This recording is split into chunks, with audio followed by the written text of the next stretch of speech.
Oh, you are live. We are live. Welcome to Mark Bayersky YouTube channel. I don't know. I never really know what to call it these days. It's sometimes Let's Talk, Truth Bomb, podcast. I don't even know who I am anymore these days, but that's okay. But we know who Richie Allen is. Hey, Richie, thanks for Hey, joining us. thanks for joining us. Tell the truth. I asked you yesterday, could we do a live stream? So I kind of invited myself on. Nobody Yeah, invites me anywhere. So I hang, invited myself hang on. on, Let's be hang honest on. about it. I was thinking about you about 20 minutes prior, and I thought Yeah. 2 days prior to that, oh, should I ask Richie on? But to be honest with you, Richie, every time I think about you, I think about when you're in the zone, it's like he's busy, he'll have tons to do. Be respectful, because every time you talk, it's like, can't talk, can't talk, can't talk. I'm I busy. always And I'm I, I, like, I, I always make time for you. you Yeah, but do. ordinarily the mornings are pretty frantic. Not so much at the moment. We don't really need to get into it. Excuse me, because I've put it out there already. I'm temporarily off air. I'm in the studio, but it's all quiet. It's very weird, actually. It's weird to be here when nothing is happening because it's a little kind of, I don't know, NASA-esque kind of control center here. You've seen it. You've been here, so you've seen it. But at the Yeah. moment, it's all powered down, so it's just metal that isn't doing anything. So yeah, hopefully that is only very temporary, and I'll be back on soon. But enough about that. Yeah, that's fine. Let's first of all introduce you to those that don't know who you are. I'm sure most of my listeners know who you are, but I You'd think be surprised.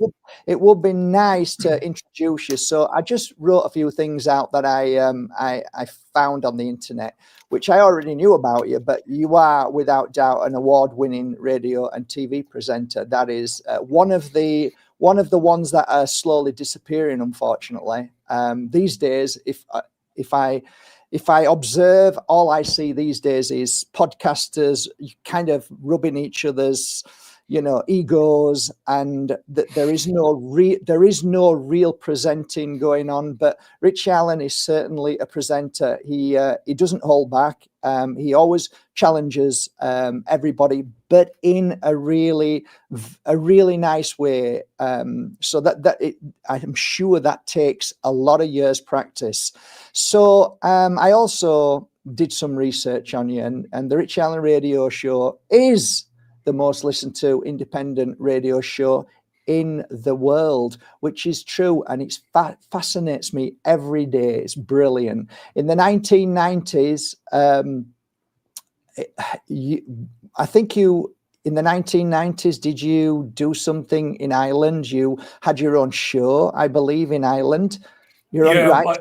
I got my start in radio at WLR-FM in Waterford. So I started doing late night music programs, the graveyard shift, 2 a.m. to 7 a.m. And they use that particular slot to throw would-be presenters in at the deep end to see if they sank or swam. It was a strange time to be doing radio. But in a reasonable sized city, a lot of people in Ireland would say Waterford is a big town, but it's a city. You are broadcasting to an audience, and yeah, you get to kind of cut your teeth. There's another cliche, cut your teeth. But that's what I started doing. And not long after that, the position of the producer of the radio station's talk shows became available. And I was encouraged to apply for that, which is another way of saying, like, insider job. If you apply for it, you'll probably get it. So I applied for it and I got it. And that's kind of how I got into news and journalism. I was always interested in current affairs, Mark, to be honest. But yeah, Why? I was kind of. Why was that, Richard? What was that? Why was I interested in it? Yeah, why? Well, I was a voracious reader from a very young age. So I read Okay. everything, including the newspapers. So we were a lefty family. So the Mirror, later the Irish Mirror, would have been the tabloid of choice. And the Irish Times would appear every now and then the Sunday Times. So I would read those for want of something to read and find most of it boring as any preteen would, politics and stuff. But you read it, and when you're a kid, it kind of stays in your mind, you know. And as I got a bit older, I would listen to talk radio, particularly a guy called Jerry Ryan. Jerry Ryan passed away a few years ago, but in my opinion, he'd be one of the greatest radio broadcasters I ever heard. I shouldn't say ever because it's very subjective, but he was a magnificent kind of, he commanded the medium. He really understood radio, Jerry. And he was the first guy in Ireland to talk about current affairs, but then throw it open to the housewives, really, mostly housewives of the entire country, who would phone in and have their say and have their kind of rants. And we'd never seen anything like that before in Ireland. Obviously, you had similar programs in America and in the UK, but we never had a program like that where you could listen to the national radio and Phyllis from Glasnevin in Dublin would ring in, or Mary from County Galway would ring in. But these were fiercely articulate and passionate people, like ordinary people like me. So listening to Jerry reading the papers in my teens, that's how I kind of picked up an interest in politics. And naturally enough, like a lot of young kids who would go on to college, which I did, you end up, mostly anyway, you end up on the left. So I would have been interested in the Socialist Workers' Party, Labour in Ireland, the Workers' Party, Sinn Féin for sure. And so when the talk gig came up, I wouldn't have been a mouthy person, not back then, but they would have heard me around the studios and somebody would have thought, Jesus, he's interested in the news. He's young, because I was in my very early 20s. And I think my presenter, Billy, God rest him, Billy died a few years ago, one of the most amazing people I ever met. Billy was really keen to have somebody much, much younger than him produce, because he would have said an old fart in his late 40s, very much kind of regimented in politics. Whereas with a young guy kind of bouncing off him, I could bring a lot more, and I did, energy. But also, I was really interested in what Jerry Ryan had been doing at the national level. So I wanted more ordinary people like me on the radio as opposed to politicians all the time. So that's where it started for me, Mark. Yeah. And then when you moved on to, did you move on to like university to learn TV and radio? Or? Well, by the time I got to WLR, I'd already been through university, but I didn't do journalism. English was my major. What happened was I was subsidizing my income by playing, by DJing in nightclubs in Waterford. And it was while I was DJing in nightclubs that I was asked, would I be interested in doing the late night graveyard shift 2 to 7? I always tell this joke, but it's completely true. While on the one hand, they do like to use those slots for people, to use those slots to search for talent.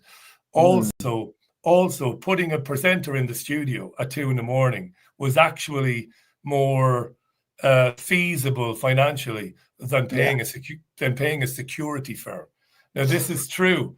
And I used to say to my boss, do you really care about those of us that are doing the late shows? Like, have we got any chance, because we know we're only there because we're cheaper than security. And that was true, because I remember at the time, Securicor, major firm, they would have charged a fortune to put a static guard in there every night of the week. But they were giving the overnight presenters, I think they were getting 50 quid a shift, I think. Brilliant. That was it, which would have been £10 an hour, which was okay. And the thing is, it's made you who you are. It's got to have done. It's definitely shaped you a little bit, for sure, to be the presenter that you are today. So let's go back to that then. So you've done that, you've done your late shift, and then you had massive success in a radio show called Talk Radio Europe. Let's talk about that a little bit. So how did you get from there to Talk Radio? How did that happen? I left, after about 5 years, I left WLR FM in Waterford. There were people I didn't get on with there. Now, this is entirely mutual, so I'm not having a go at anybody, and I'm not going to name anybody at all, because feelings are often mutual. I had a real issue with authority my entire life, to be honest. And I had turned the talk show into a hugely successful talk show in terms of the listening figures. But the owner / manager of the radio station didn't really like me very much. And he was on my case a lot about timekeeping and hours and stuff like that. Whereas I never stopped working, whether I was in the station or whether I was in a pub meeting somebody to get some information or to line up an interview. And it came to a kind of a head, really, where I got kind of tired of it, of the constant hassle. So I handed my resignation in. Now, my presenter, Billy, was also a director of the radio station, and he wouldn't have it at the time. And he said, no. He said, no, you can't. And I said, no, I've had enough now. 5 years, I can't work with the guy anymore. He's never going to like me, and I'm never going to like him. So the best thing we can do is leave. So I left entirely of my own volition. To be fair to them, and to be fair to the managing director, who I didn't like, he gave me an amazing reference, which I thought was pretty decent of him. I hated him now, but I hated him because I was young. I was young, right? And I'm 50 now. I'll be 51 in a few weeks, maybe. Maybe I wouldn't hate him now, maybe. I don't think he was a bad guy, really, but we couldn't stand each other. But they gave me good references, but I kind of had enough because it was very pressured. Like, I'd had 3 solid years of pressure producing talk radio shows where, believe it or not, working alone, I had to schedule 8 interviews a day, Monday to Friday. That's 40 guests a week. Now, I did it, and you kind of get used to it. And you can imagine I wasn't overly well paid for it either, because commercial radio stations, they paid the on-air talent well, but the production staff, we were paid a little bit better than minimum wage at the time. This was also a point of contention for me, or a bone of contention, because I had given I'd given them their best ever ratings, in a really competitive market. So that was on my mind as well. Yeah. So I decided to leave. Round about the time I left, I met Caroline Tisserand, otherwise known as El Frogo Tremendo. She's known to, she's quite literally known to hundreds of thousands of people as the Frog or El Frogo. And I met her. She was working for a large supermarket chain while figuring out what she wanted to do, because she's a very clever, very qualified, very academic woman. And when I met her, I just decided to take a 12-month sabbatical in Costa Rica. So I'd done some courses to learn how to teach English as a foreign language, and qualified very quickly. I'm not because I'm brainy, but these were kind of what would you call them? These were crash courses, really. They were speed courses and I was going to go to San Jose, Costa Rica, and spend a year there teaching English for 6 months, and then working with turtle conservation projects for another 6 months. So this is all arranged. And just before I left, I met Caroline, and that changed my life, really. More than I could ever find the words to express, really. So I went to Costa Rica and spent a few weeks there and was enjoying it, but I couldn't get her out of my mind, really. And we hadn't had a date now. We hadn't had a date or anything. We just spoken. And I thought, jeepers, So I phoned a friend in Waterford, and they phoned herself. Anyway, I jacked it all in and flew back to Ireland. And a couple of weeks later, we met. And that was in, I don't know when that was, 2002, I think. But to cut a very long story short, we got together quite quickly. Decided we would try it in England. Went to Manchester for a couple of years, really liked it. Now we're into the mid-2000s now. And that's when we decided, let's just go to Spain for the crack and get an apartment there and see if we can make it in Spain. We were very impulsive, and we were very reckless, and we were crazy about each other. So we didn't really care where we were or what we were doing. So we ended up in Spain. She's a genius. So one of the big gaming companies in Gibraltar gave her a senior accountancy role on good money. But I'm sitting around Sota Grande and Estepona, twiddling my thumbs, not knowing what the bloody hell to do. Yeah. And then, stop me if you want, because this is boring. No, so it's not. To give me something to do, we got a bar in a place called Duquesa, and ran the bar successfully for a couple of years until 2008, when everything went a bit difficult economically. And then we gave up the bar. Caroline went back to working in accountancy in Gibraltar. And around about that time, I found out there were vacancies at Talk Radio Europe in Marbella. And although I had no intention of ever returning to radio, none, because I'd had enough of it, really. Right. I needed money, simple as that. So I got in touch with them and I said, here's my CV and here's my show reel. And they rang me within seconds and asked me to come down. They'd fired a guy called Morris Boland, who was very... Yeah. I remember, we all know. I think a lot of people, a lot of people know him, yeah. Yeah, it was in the press. Mr. Marbella. Yeah, that's right, Mr. Marbella.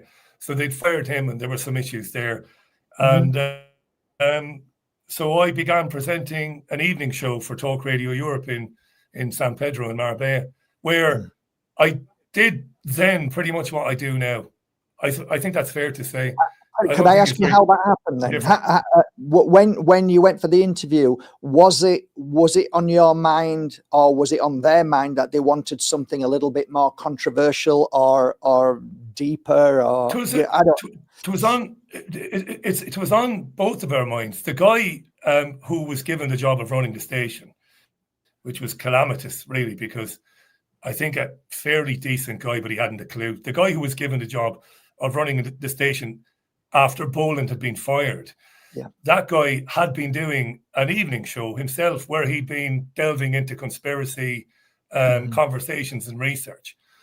So all of a sudden, this guy is now doing the mid-morning show. They call me in and he said, well, you can do whatever you like in the evenings, but I've been having a bit of success doing conspiracy conversations, excuse me.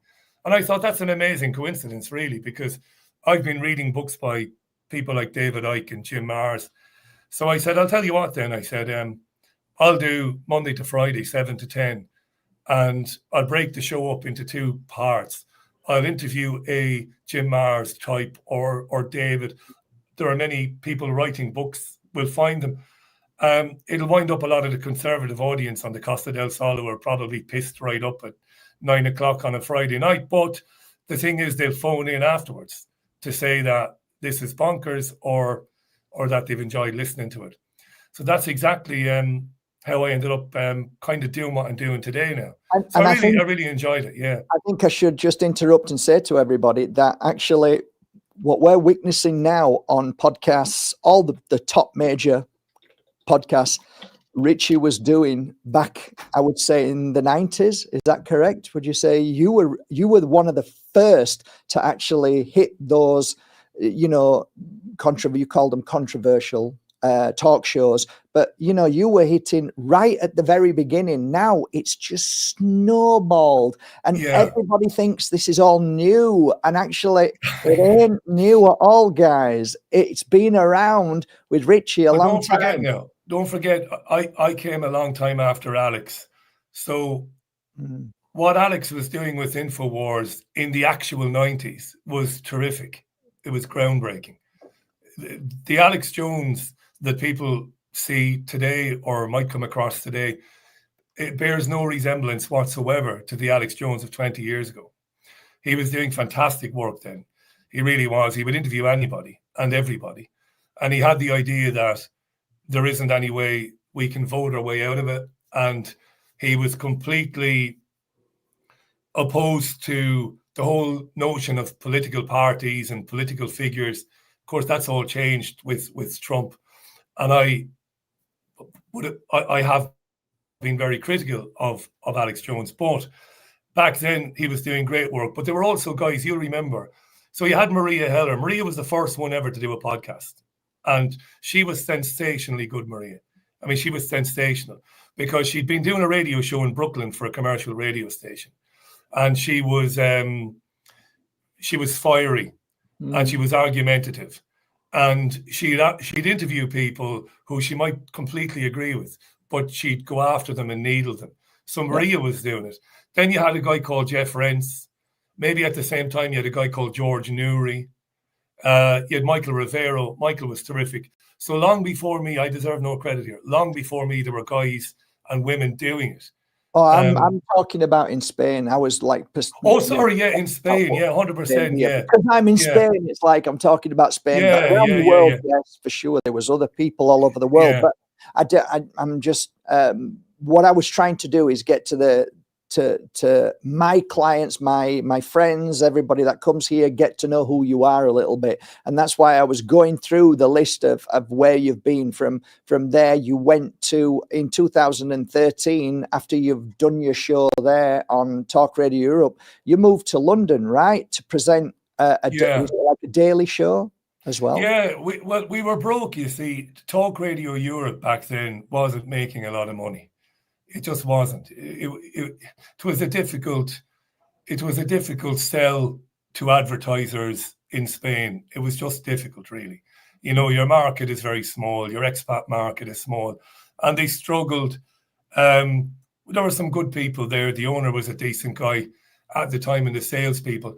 But so the money was shocking for everybody. You know, it was shocking, really. I didn't get paid a penny. I worked there for a while, and I was their local psychic. That's right. That's right. And you never got anything. That's right. I can tell people what I was earning in 2011, 2012 there. After tax, I was bringing in about €1,100. It was shocking. Yeah. Like the apartment we were renting was nearly €1,000 a month.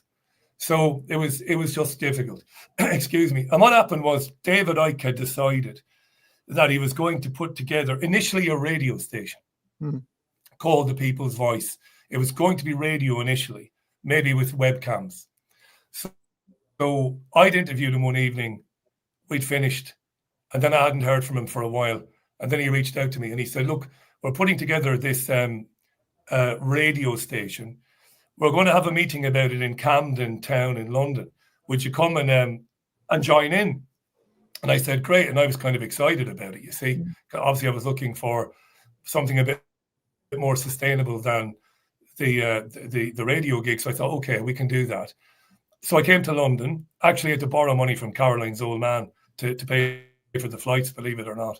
But got to Camden, had a really good chat, really connected with David straight away, knew that he was decent and that he was honest. And they'd raised about £500,000, which was no small beer, really. You know, it was okay. And I thought, radio, brilliant. I can be of use here. I can present a program.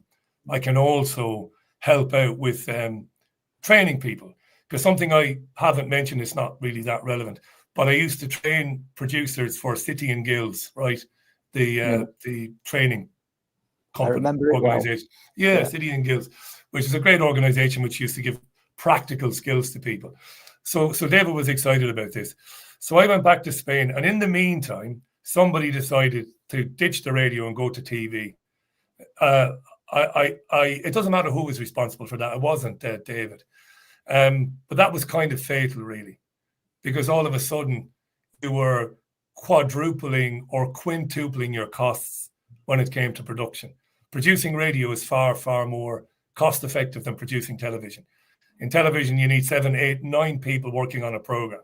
If it's a live program, you have a director in the gallery, you have a line producer, you have producers, you have editors, picture editors. I could be here all day long, right? Graphics, the whole lot.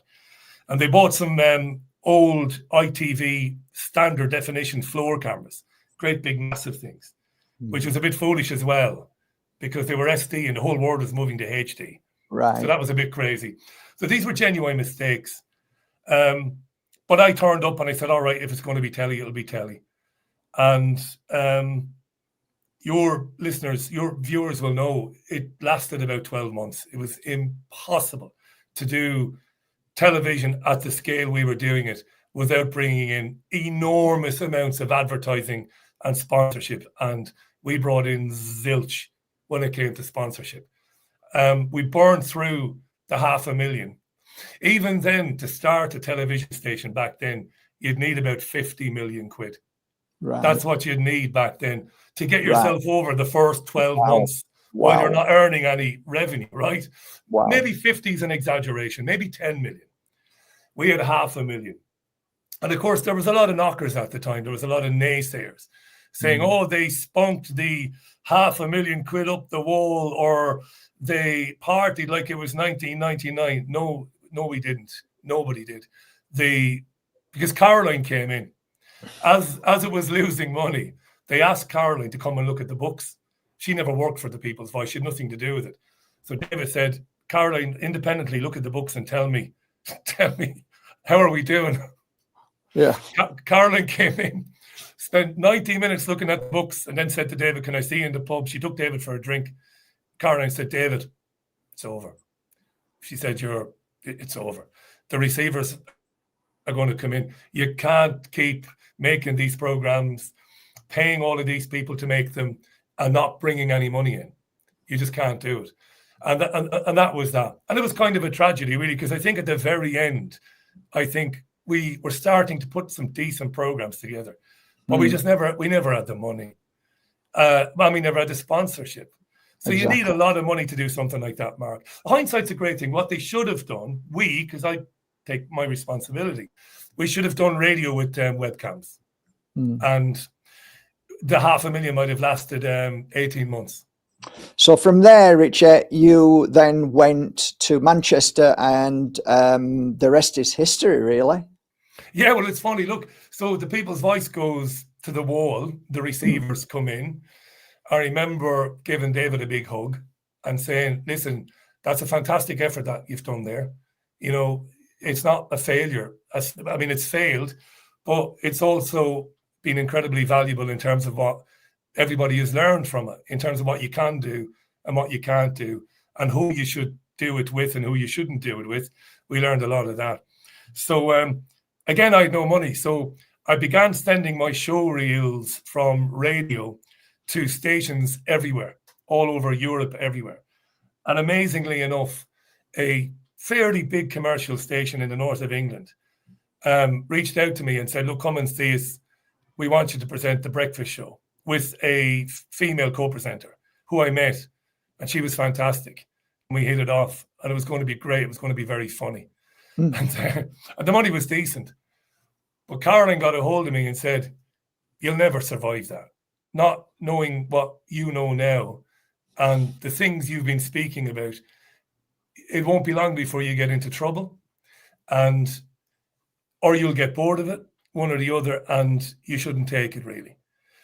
So I rang David Icke on the Isle of Wight, and I said, you won't believe this. I said, so I get this radio gig. The money is decent.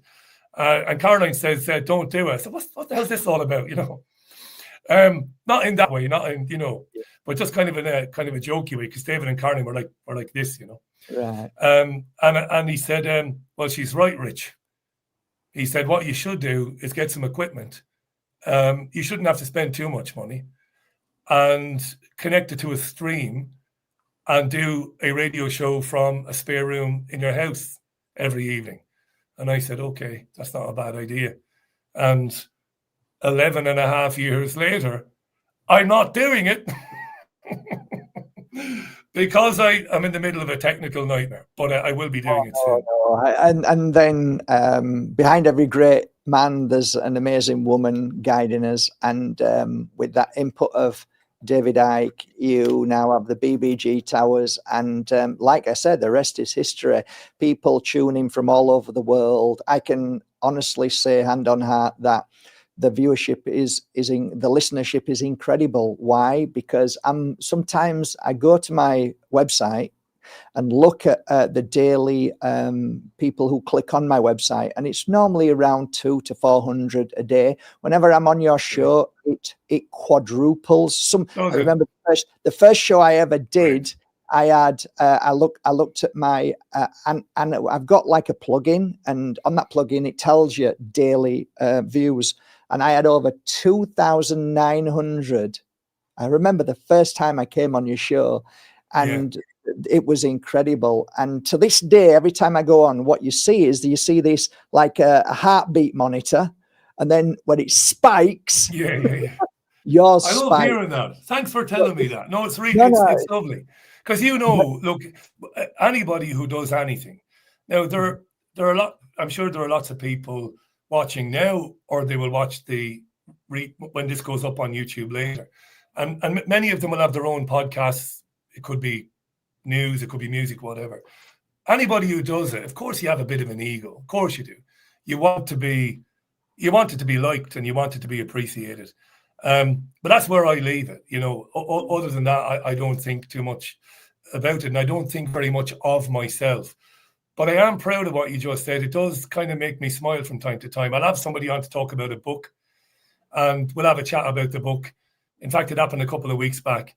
And a couple of hours later, the author who I'd interviewed rang me up and said, I just sold 300 books during that show. Exactly. I'm like, and That's I think exactly what that's happened to me. fantastic. Yeah, that's brilliant, isn't it? So yeah, it does. It has a big audience. But look, it's had a lot of help now. Now it's had a lot of help, right? At the very, very beginning, David did it a great favor by streaming it on davidicke.com. So you can sit there thinking, oh yeah, I've got a lot of listeners. Yeah. But when somebody like David Icke says, I'll put you on my website, Richie, that puts you in front of a lot of people very early. So that would have been back in 2014. You can't deny that. No. And then you've got an enormous following yourself, Mark. Of course you have.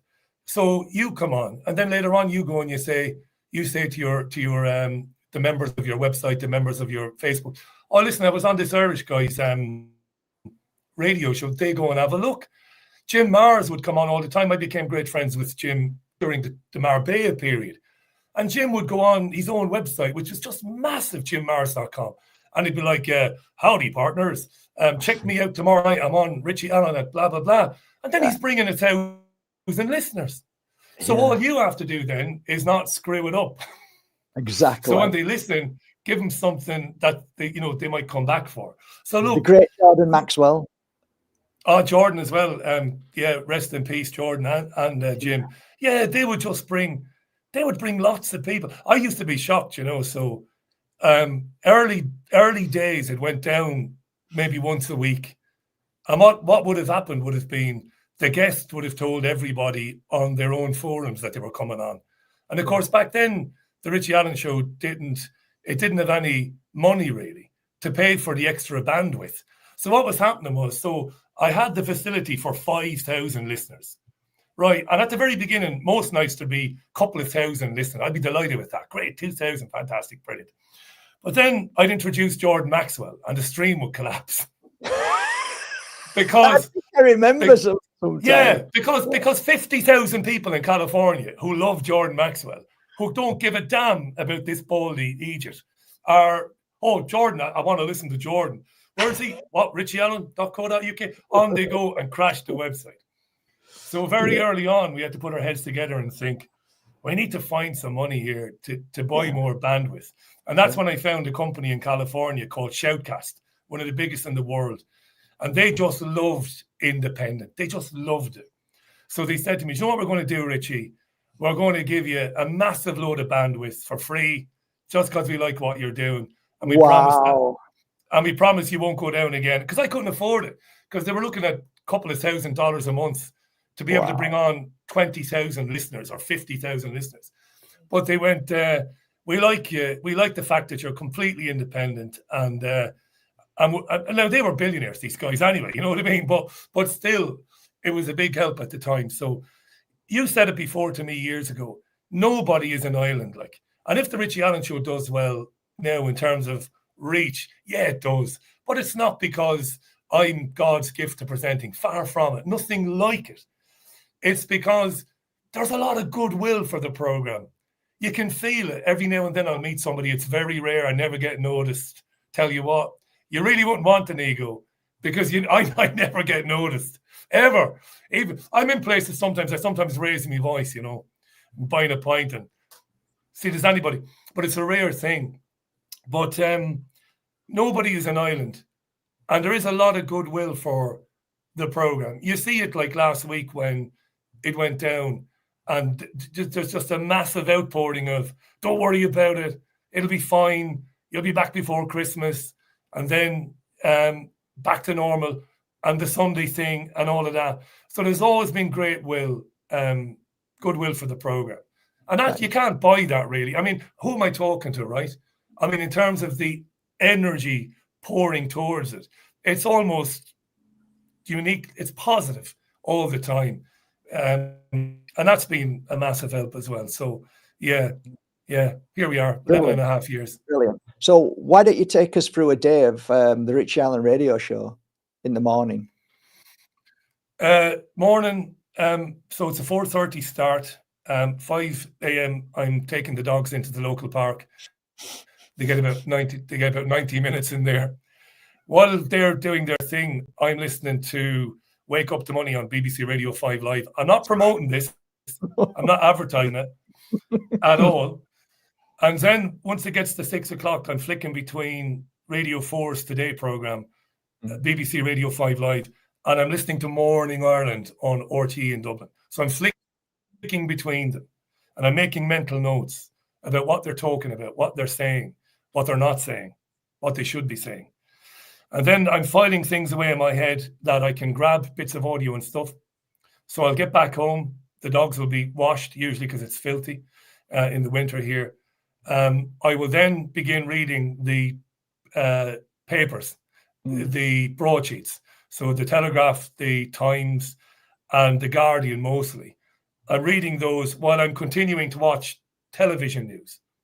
And while I'm doing that, I'm dragging out bits of audio that I've heard on the radio shows that morning, audio that I will use in my monologue segment at the beginning of my program. And while I'm doing that, I'm thinking about who's going to be on the program that evening, what they might say, what they might not say.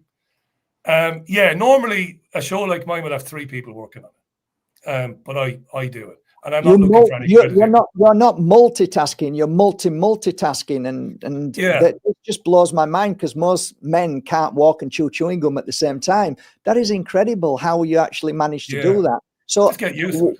What happens, Richie, when then you think, okay, what makes you choose a certain person to interview? What characteristics? What is it about? You don't choose somebody, but you do choose somebody. How does that work in your mind?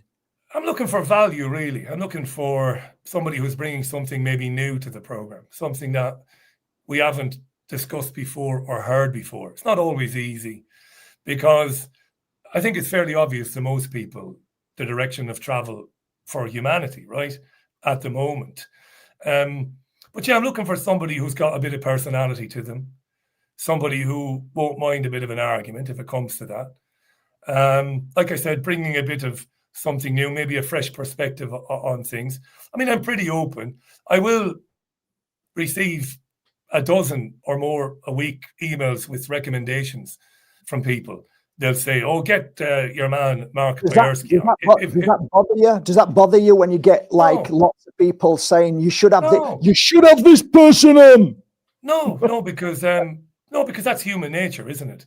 Like if you like a radio show and you like listening to it, and you've come across an interviewee somewhere else, it's only human nature to reach out to the radio show you like to say, "Hey, why don't you give her a ring or him a ring?"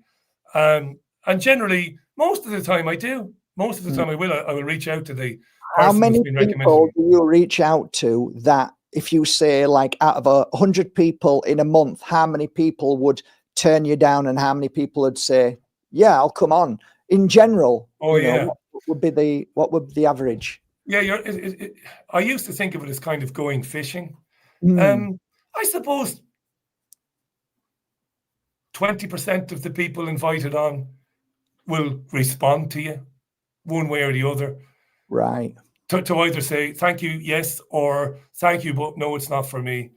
80% you don't ever hear from.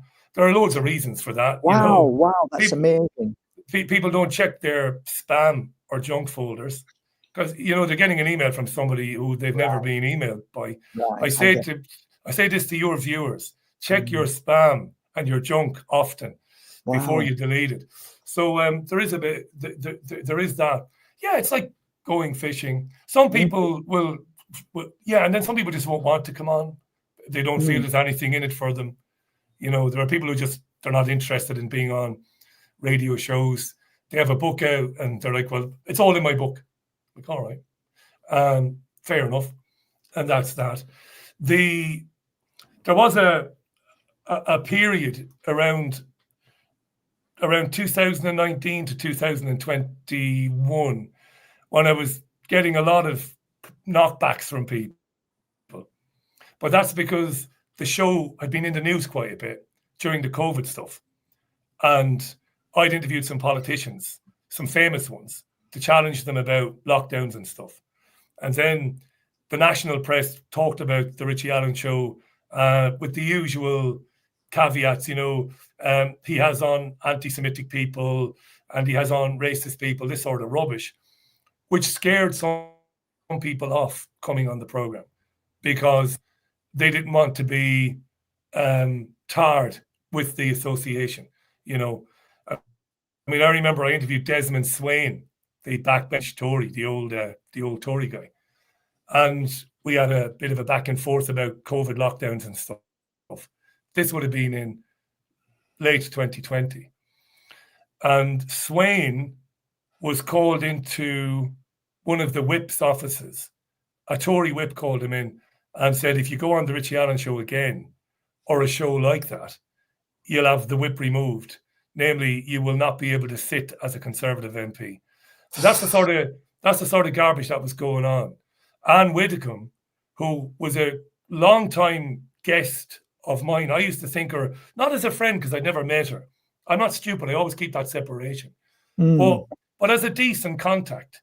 So Anne would have been on the Richie Allen show a dozen times at least before the COVID nonsense.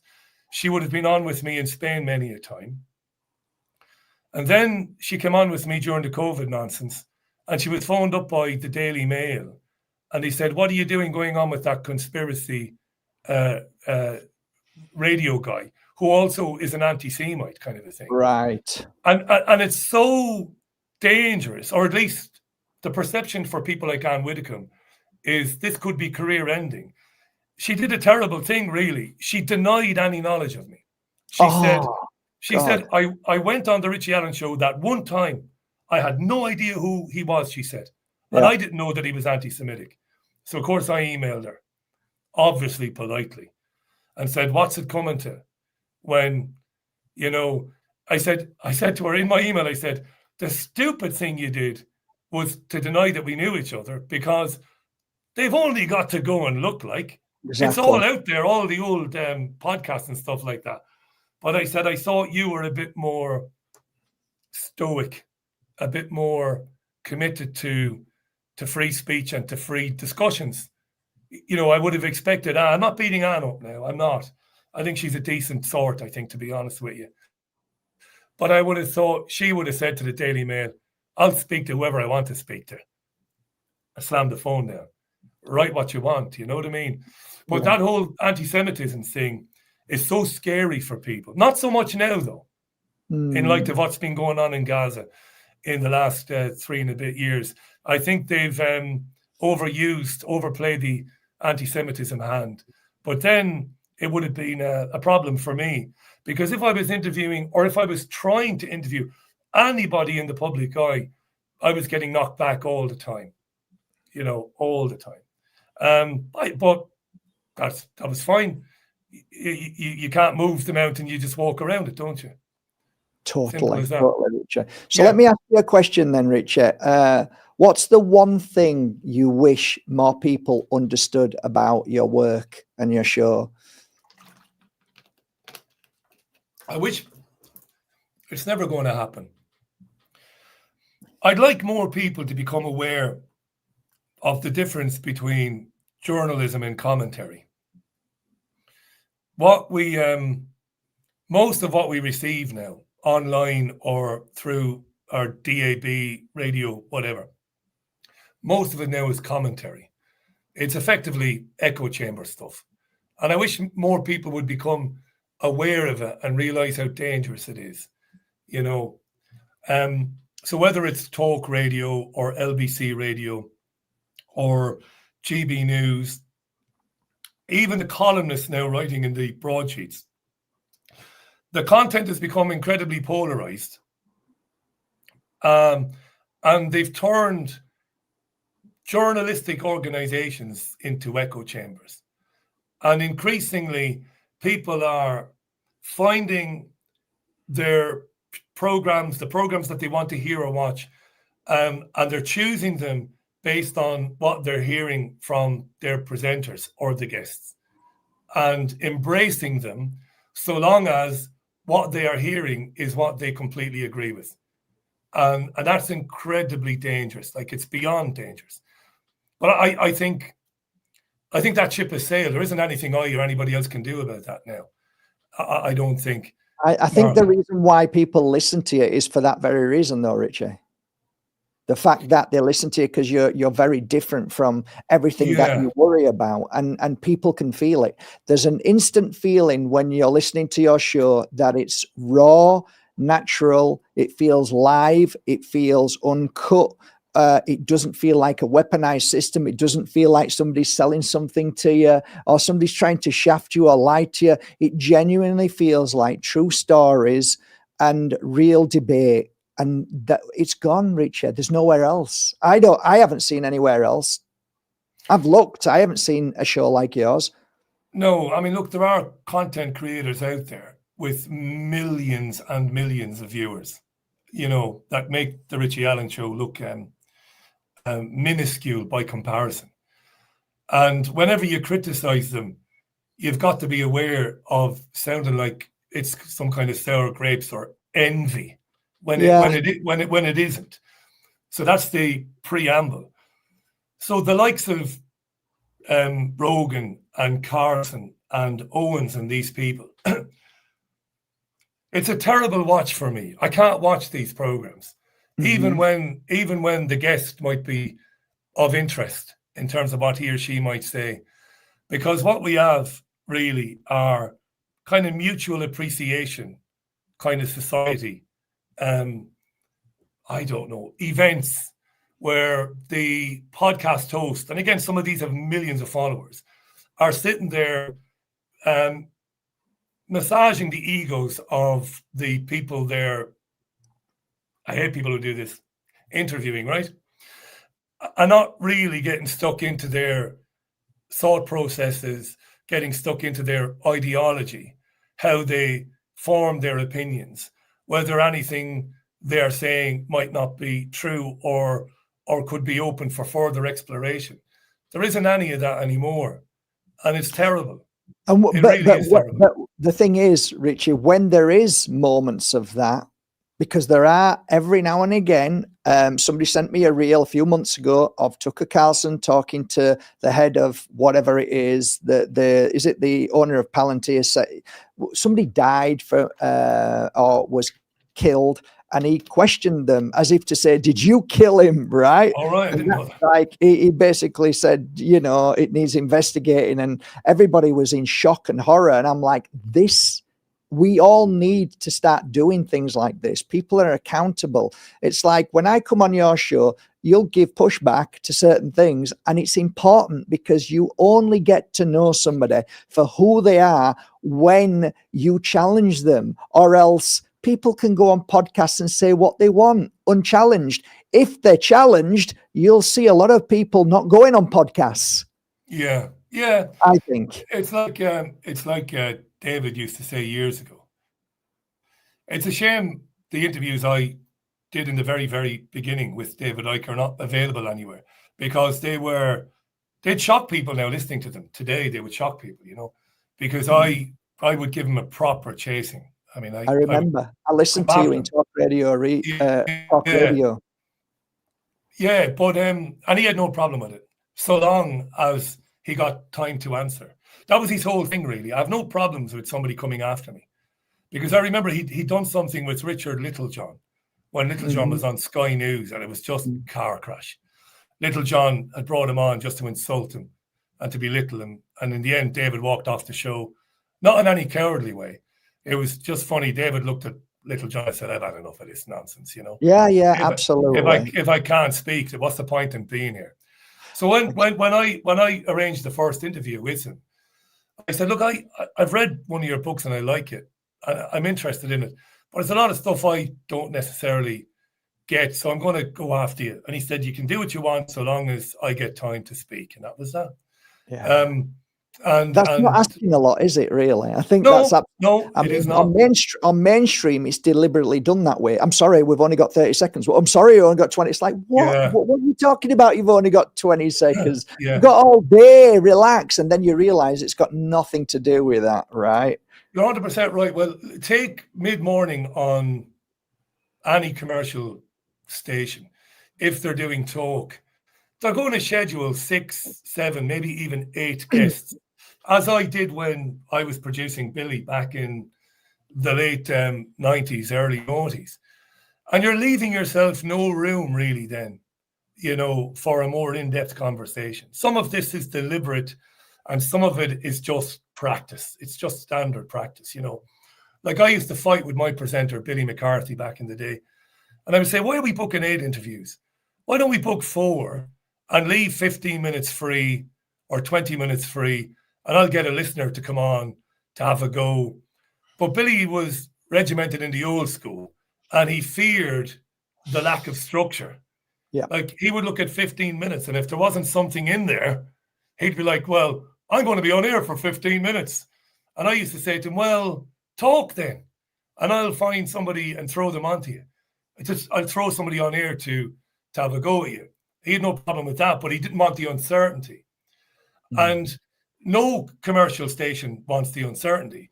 So they have producers and editors, and they fill 2-hour shows into 8 15-minute segments. This is how they do it. And then you got somebody on, and they're interesting, and it's like, yeah. And usually it's only 6-7 minute interviews anyway. And it's like, yeah, well, we'll have to leave it there.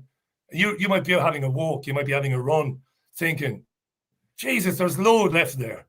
Yeah. Now, what I do is long form interviewing. I'm not the only one who does it, and there are plenty of people doing it very well. And it's fantastic. It's the most liberating thing. As a presenter, if it's not going anywhere, after 25 minutes or a half an hour, I can wrap it up. If everything has been said and there isn't any room for any more. But when it's really, really interesting, you can say, let's stay with this. And over the years, I've stayed on. Often I've stayed on after 7 because it's been that good coming up to 7 o'clock. I'm like, I can't stop this. It's going to mess up the turnaround times for the repeats, but let's stay on. This is really interesting. I'm really interested. So, yeah, we've lost from commercial and national broadcasting. We've lost long form interviewing. It's gone. We speak when you come on with me and we have an hour and we could go on for 3 or 4, but it's amazing having an hour. You can get through a lot and you don't have to look at the clock and think, Jesus, I better hurry up here, or I better get to it from A to Z, like speed of light. No. We can take our time and we can throw listener comments in there and we can take calls or whatever. So it's all changed, Mark. Yeah, it has. And look, somebody's just asked, where are the interviews? So where can they find all your interviews, Richie? Well, for the Richie Allen Show, most of them are on podomatic.com. So most of the shows are on there, going back years. I don't know about the search facility on Podomatic, so I don't know what you'll get. Right. But you might have to physically go through them and look at the notes to see who the guests are. But there are thousands of interviews archived on podomatic.com. Yeah, that's where. Yeah. I mean, if you look back in the time when you first started the Richie Allen radio show to this moment, has there ever been 1 or 2 memorable moments that just stood out from the rest? Whether it was what are they? Just give us an idea give us a couple of what. The maddest thing that ever happened on the show was, so a few years ago, this lovely lady sent me a Facebook message. Now, there is a Facebook page now, but that's relatively new, that one, the one I'm using.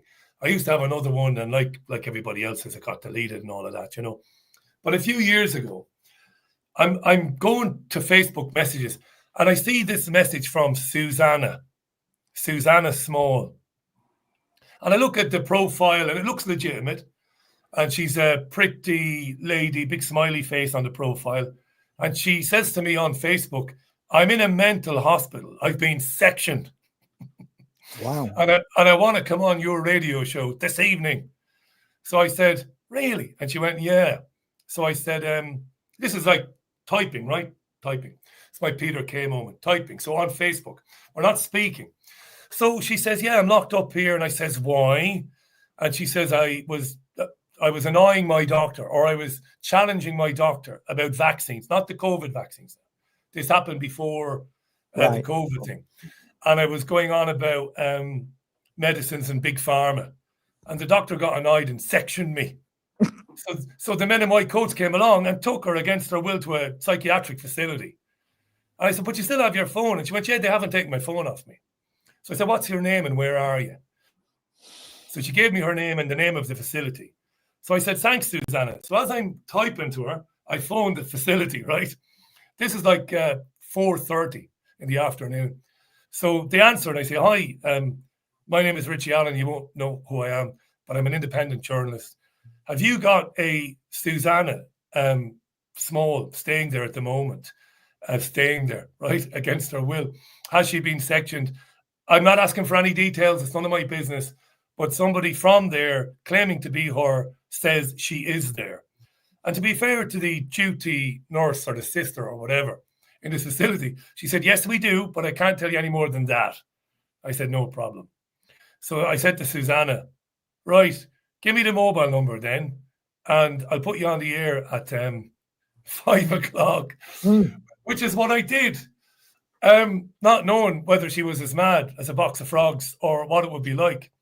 Not really irresponsible. You know, I would have killed it if she turned out to be mad, but she was far from mad. She was fantastic. She was funny. She was witty. I lost contact with her a couple of years ago. I don't think she's online at all these days. She might be watching this. If you are, Susanna, reach out to me because I'd love to get you back on for a follow-up. Yeah, so she came on and she said, yeah, I'm sitting in this place. They've sectioned me. I'm going to be here until they determine whether I'm compos mentis or not. And then she told me the backstory, which was fascinating, about challenging her GP's thinking on medicines, on this and on that. Really lovely girl, this girl. Like I said, attractive. It shouldn't matter, but just to build a picture, whether she's attractive or not. But she was this bubbly, attractive young woman. And it seemed like she was going into her doctor and just winding the bejesus up out of her doctor. Sounds like she had a high IQ as well, right? Oh, unbelievable. Yeah, and the questions she was asking the doctor were completely legitimate questions. Wow. 100%. And the email exchanges between her and the doctor, Susanna gave them to me later after the show. And they were all pretty moderate. Like, she wasn't ranting at the doctor, you know, but she was talking about chemtrails and stuff. She was talking about geoengineering, saying, you know, is the medical community interested in heavy metals in the atmosphere and the impact they might be having on people's bodies? And the doctor was dismissing all of this with, Susanna, you're just, you know, you're mad, and I'm beginning to get a bit worried about you. Wow, that's incredible, Richard. Yeah, so I'm interviewing her live from the psychiatric facility. It's not the biggest bombshell moment in radio history, but it was kind of funny. And I remember at the time I'm interviewing her, and I'm getting pinged. Now, I do not pay attention to that when I'm on air. I do not. It's there, but I don't pay attention to it. Why would I? I'm having an intimate conversation with my listeners, so not. But it's there, you know, in case of an emergency. Like, if a guest isn't there, I can take a tune, and then I can go, "Hey, Boyarsky, where the feck are you?" Right, fair enough. He's never been late, by the way, ever, not one time. So, I'm speaking to Susanna. Next thing I'm getting pinged. Jean Ann, Ike, this is great stuff, Rich. Keep her on. She's not going anywhere. Of course I'm keeping her on. But that was great. That interview is on YouTube. It's had a few thousand. Can you not find that and relaunch it as so? Yeah, I mean, it'd be lovely. Do you know, I can chat with people, can't I? No, I can't. Yeah. I can chat with you because I could find it now in a heartbeat. I can find it. Look, can I do this? Do you mind me doing this? Why would I mind? Because it's live and people don't do this when you're live. No, my channel, you do exactly what you want. People are happy, you're doing exactly that. No, so this is really interesting. I mean, there will be people listening to this thinking, well, you know what, Matt, people used to be sectioned for just getting pregnant out of wedlock. People got sectioned for hearing voices in their head when, you know, especially my work, I know what them voices were. I know what all that was. And, you know, so there has been many people sectioned, but never heard being sectioned for talking about chemtrails and vaccine and stuff. So that's really interesting. So that's a one-off, eh? I don't think I've ever heard of that before, No, I'm which just, it's quite frightening when you think about it. I'm struggling to find it now. Yeah, well, whenever you do find it, send it me, and then I'll put it underneath here. What I was thinking is what the top 3 best radio interviews you've ever done, and you could put them on your website, and people can just click on them, and boy, would you then get, you know, you obviously get people who loved it and think, I'm listening to more of these shows, you know. How would you even? I mean, how would you even? I mean, that was a remarkable moment. That was just crazy. Well, maybe it should be put that way. One of the most remarkable moments in radio. Another night. This is going back a few years. I did flag it up. So a day before the show, I asked the listeners. I said, if any of you have had any experience of forced adoption, tomorrow I'm opening the phone lines, and you can ring in. Now that was probably the most. That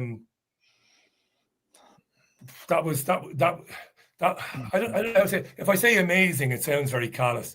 It was an astonishing show, really, because I went live and I just opened the phones, and Skype at the time, Skype was still there. I remember it. I listened to it. It was amazing, man. So you had people from all over Europe, from England, mums saying, Richie, my name is, and the state took our daughter away, and they gave me the reasoning, which was always spurious. It was always terrible. And every one of those people sent me paperwork documentation later on to back up their claims. And they said, look, the state came and took our kid because of this or because of that. Unbelievable, man. The secrecy of the family courts in the UK. So that was an amazing thing. I didn't say a word for 2 hours, really. Never said a word. I think that went into overtime, that. I think it was shocking for me. It was shocking. Yeah. It tore my heart in two. And you're a parent. that made me so angry about it. Made me hate the system more than ever. And now we come to today and last week, and we hear even now of, you know, parents. I think I actually sent something to you with regards to parents who moved to Italy off grid, and now apparently their children have been taken from them. Yeah. I mean, it's happening every day, but what is this all about? I mean, to me, it's more, I think looking at the bigger picture, Richie, to me, it really stems evil. It stems, it really feels like an evil act that happens deliberately, maliciously. And it's not just we are in control of your children, which is of course what they want, but it's a bit like when you were attacked for being, what is it, anti-Semite, whatever it is. It's like it's always like the bully sending a message all over the world, and all the mainstream pick up on it, so we're all listening to it, and we're all fearing every day. We're fearing. People are fearing, so that fear stops us talking more and more, and they're winning all the time because of that, it seems. What do you think? Do you think we're getting stronger as a global society, that we're seeing things for what it is, or do you think we're seeing it, but actually there's not much we can do? No, I don't believe there's a global awakening going on. I really don't. It's very unpopular. And look, I might be wrong, and people can come at me if they want, and I'll be back on here real soon, and I'll be interviewing people who disagree with me. I don't see I see a great global sleeping going on at the moment. How do you think it bothers people like Mr. Ike when he spoke 35 years ago, like he talks about the telephone box, there was nobody in there, is here now. How do you think people like David feels? And I mean, I hear what you're saying. I don't believe at all that there's a global awakening. I'm hearing it everywhere, but I don't see it. I need to see proof that there is, but I'm not seeing proof at all anywhere. I'm seeing the opposite. Yeah, I mean, the fact that more people than ever are aware that there is a plan for humanity, and that plan has been around for a very long time. The fact that more people are aware of that doesn't necessarily equate to there is a global awakening. There isn't, I don't believe. What I see are people who seem to be aware that things are pretty shit and getting progressively shitter. And it doesn't seem to matter where your governments come from, which parties, which politicians, and that this is all very wrong. But that doesn't necessarily translate to action. It doesn't. What I see is, despite this awareness in people, there seems to be even more kind of entrenchment in the system. People are happy to hang about on TikTok or Twitter or X or whatever you want to call it, and loudly proclaim their perspective.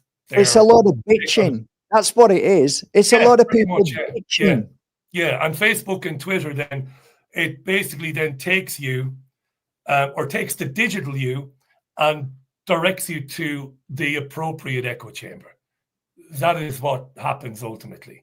Wow. And out of that, then you get kind of inaction, because you're satisfied, not me, not you, not your viewers. Well, I'm doing something, I'm sharing stuff, and I'm saying stuff online. Yeah, but think of it as, in the physical world, we would say you are being kettled, where the police surround you on mounted horses and box you in and say, you ain't going anywhere. It's a kind of a digital kettling that's going on, this echo chamber stuff, where you feel like you're having your say and you're wide awake to what's going on. And you're sticking it to the man with your comments on Twitter and shouting at David Lammy on Twitter, tweeting him, or Rachel Reeves or whoever, or Nigel Farage. But you're exactly where they want you to be. Exactly where they want you to be. So there's an awareness that something is very wrong, and is becoming progressively even more wrong and more dangerous. But I wouldn't say there's any real global awakening going on. And I hope I'm wrong, and I stand to be proven wrong if somebody wants to prove me wrong. And people will say there's going to be a great rally next week against digital ID. Yeah. And I know there'll be some nice people involved in that, well-meaning people. Well, David Icke was at the front of that last time. Yeah, that's right. Yeah. And a woman called Fiona, who I interviewed about it, and some others. And I think they mean very well. Yeah. All of them. But ultimately, it continues. It continues anyway. It does. And I do admire them for getting out there, because there's an energetic exchange going on. Yeah, there is that too. There is that too, you know, which was good in Leicester Square in 2020. Because I was very critical of the anti-lockdown rallies in Trafalgar Square. Yeah. People thought, oh, you're just bitchy. That's all you are, Richie, you're knocking people. And I wasn't. I tried to explain it. I said, you've got an enormous amount of people. Wouldn't it be great if they diverted down Downing Street, surrounded the building, and said, game over? Nepal springs to mind, but we don't, without the killing of the president's wife, of course, but yeah. Yeah, that's right, you see. But I also was educated because I met people who'd been there, and they said, look, it was great. The tyranny of lockdown had such a profoundly negative impact on people's mental well-being. It did, particularly the people who knew what it was.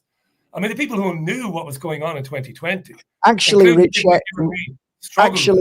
right there was the point. Right there is when we should have all gone out of our houses and said, up yours. We should have all walked out on the streets and continued our life, but no, we didn't. And then when we're all allowed out, now we go protest. No, you should have done it at the right time, like I did with all my fines, 600 fines. Up yours, arrest me if you want. Here, take me away, I don't care, but I'm going out and I'm staying out. That's what I did.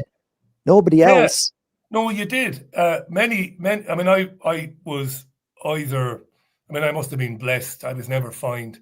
I was asked a couple of times, "What are you doing?" And I gave some pretty rude responses. I wasn't asked by an actual police officer. Some of these PCSO officers were hanging around Salford asking questions of people, and I gave them short shrift. But we continued to do what we wanted to do as much as we could. Places were closed. You were limited as to what you could do. But like you, we went where we wanted to go. But the majority of people complied. No doubt about that. And at the time, I remember one Monday evening, I just finished the radio show. It must have been April of 2020. And they'd begun this come out and clap for the NHS garbage. And I was in our garden playing with Leia, our retriever, who was tiny. She was a baby at the time, in the garden, and everywhere around me. I live in a very built-up area. You've been to my, our house. She's not listening. Our house. You've been here, so you know we live in a council estate, so it's very built up, right? So I'm standing there in our garden, and I'm looking at people standing in their doorways, clapping, hitting saucepans with wooden spoons, and it scared the shit out of me. Me too. Yeah, I got properly scared there. Me too. Scared. I thought these people could turn on you in a heartbeat. Yeah, exactly. And within a week, I was on the Nextdoor app, which I've deleted. I deleted it years ago. So the Nextdoor app, people might know, it's a community app all over the world. You can be on the Nextdoor app, and you find out that somebody's got something for sale. Does anybody know an electrician? Yeah, whatever. Within a week of this nonsense starting, I was seeing people on the Nextdoor app saying it was unacceptable that numbers were down on a certain street, numbers of people clapping. And I know where that goes. That's Nazi Germany stuff. Exactly. That goes to 5 or 6 guys knocking on the door saying, "Where can I swear here? No, I can't. Yep. Where the feck were you on Tuesday night?" Exactly. Well, next Tuesday night you'll be out there on your or else. Yeah. That's where that goes. Yeah. It took me a while to overcome that, to get over what I'd seen. That was the worst feeling. I was out here on this balcony, and all up this street, they were hanging out of their balconies on the doors. I came out and I said, "What the fuck? What's going on?" And I looked at everybody, and they all looked at me. Everybody looked at me as if to say, "Why aren't you clapping? Why aren't you bucking?" And then I realized this is really scary. And I thought we're heading for a World War II. It feels like this is like this is scary. And then people say we're awakening. It's awakening. It's a global awakening. It's all happening. The veils are breaking, Richard. The veils are breaking. We're seeing it. But when it comes to the point where we need to do something, nothing's ever done because everybody complies to that system because they fear it or they absolutely love it because they're brainwashed, right? They fear losing it worse. They fear the alternative worse because they don't really have any idea of what the alternative would be. You see, they don't. They can't imagine the alternative. I'll give you an example. I speak to a lady in our local park who is an occasional listener to the show. She's nice and she's kind of understanding how things are and the way they're going. You see, I'm a good guy to speak to in that respect because I'm not dogmatic. I don't say a word. When I'm out there, the only time I express my opinion is in the first 25 minutes of the Richie Allen show. The rest of my life, I don't say a word. I do not. And this goes down well with people. Because it's like, oh, I heard this guy on the show the other night. He was mad, Richie. I mean, you don't agree with him, do you? And at that point, I say nothing. I say, well, I don't know. Maybe there's something in it. And this is how I get on with my neighbours, most of whom know about the show now. Some of whom who think it's crazy. The world is not really like that, you know. But as a lady, and we're having a chat, and she said, what's the alternative, Richie? And before I could answer, she said, the alternative is anarchy and rule by mob rule. And the likes of that scumbag then, and she named Tommy Robinson and his mates and others. That's what will replace. The vacuum will be filled by thugs like that. And a lot of people fear that eventuality. Well, I know it's terrible, Richie, but at least we have law and order. You know, again, I won't jump in because I'm not dogmatic. If I'm on the radio show, I'm jumping right in. And I'm saying, you don't have law and order. Billionaires can do whatever they want. You can't do anything. Can I ask you something, Richie? Do you have a limit to who you'd have on the show? I mean, would you have somebody like Tommy Robinson on your show? Well, he wouldn't come on with me. I interviewed him twice when I was on the radio in Spain, and the second time he hung up on me during a live interview. Why? Because he said something about Muslims liking to beat their women, and I said, well, Tommy, people who live in glass houses shouldn't throw stones. You like to beat women too, don't you? And he hung up. Okay. Because he'd been arrested. He'd been arrested in London after an off-duty police officer came to the assistance of a girl whose head he was kicking in. Yeah, that's who Tommy Robinson is. So, no, he wouldn't come back on. And I'll tell you, it wouldn't be because he'd have any fear of me. No, he wouldn't. There's nothing in it for him. This is how it is now. There's nothing in it for him. I'd love to sit here and go, yeah, Tommy Robinson is terrified of the Richie Allen. No, not at all. Not at all. He has nothing to gain by coming on. What's in it for me, Richie? I'm being promoted by Elon Musk. Exactly. I now have millions of viewers on a daily basis. Yeah. You don't. Why can't people see that? Is it the same kind of energy of the jab that people couldn't see that either? That, you know, what is that? Why can not people see exact or feel like it's strange to me? It feels like there's some kind of illusion around people, and they can't break through and see the true message or the true meaning behind whoever it may be. It's like people just can't discern it, and they just say no. But I mean, because I know a lot of your listeners who actually love Tommy Robinson, because at least he's doing this and doing that, you know. But he isn't. This is the frustrating thing. Yes, he isn't doing anything. No, so uncontrolled migration is a problem. Of course it is. Yes. It has been for years, long before anybody ever heard of Stephen Yaxley Lennon. Uncontrolled migration has been a huge problem. And the only opposition to it in the 60s and 70s was the left, not conservatives.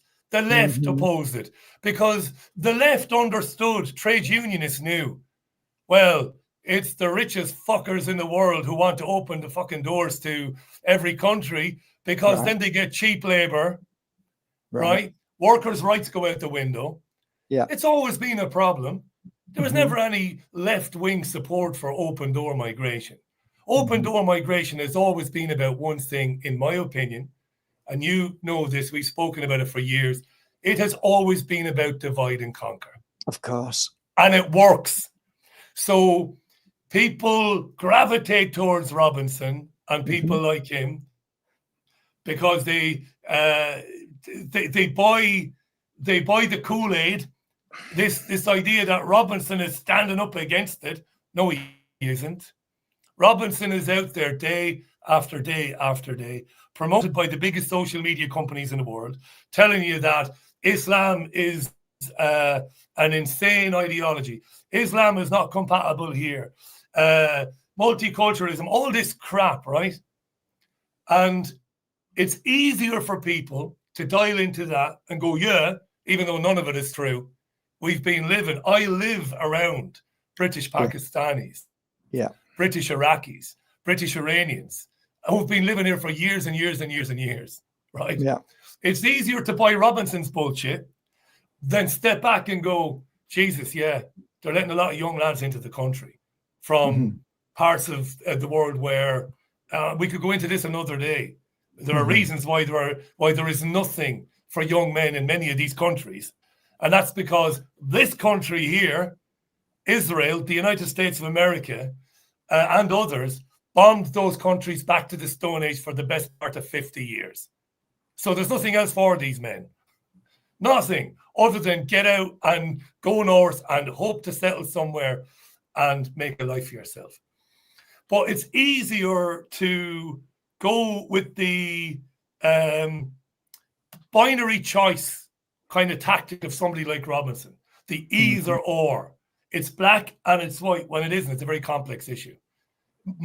Uncontrolled migration devastates communities like mine, devastates.